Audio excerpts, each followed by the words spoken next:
with was not the Joan Crawford that I knew. And she was your friend. You had a loyal friend. And almost a year after we made the film, my dad came out from Long Island to visit me. And Army Archer wrote in his column that I was showing my dad around Hollywood, which is true. Not all around Hollywood, but quite a bit. And Joan called me. She said, "Why didn't you tell me your father was in town?" I said, "I didn't know. I had to check in."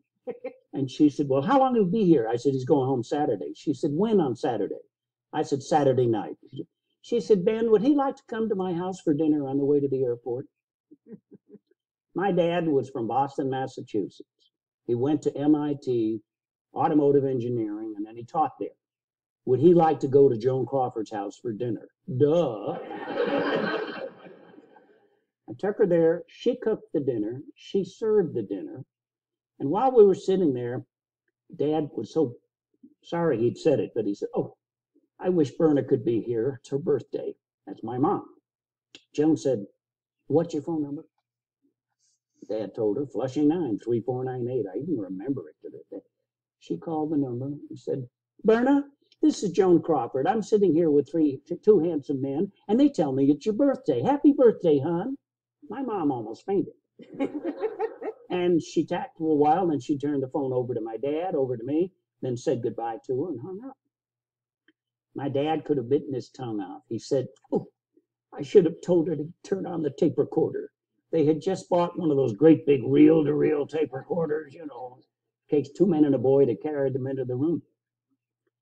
And Joan said, "What's your phone number?" "Berna, this is Joan again. Turn on the tape recorder, hon. I'll wait." Mom turned on the tape recorder. She went through the whole thing again and hung up. When we were finished and ready to leave, she gave my dad a vase. Now, a vase is cheap. A vase is not. This is green glass with beautiful little bubbles in there. And it's full of champagne for my dad to drink on the way to the airport. Now, I don't think my dad needed the plane to fly home, and it wasn't the champagne.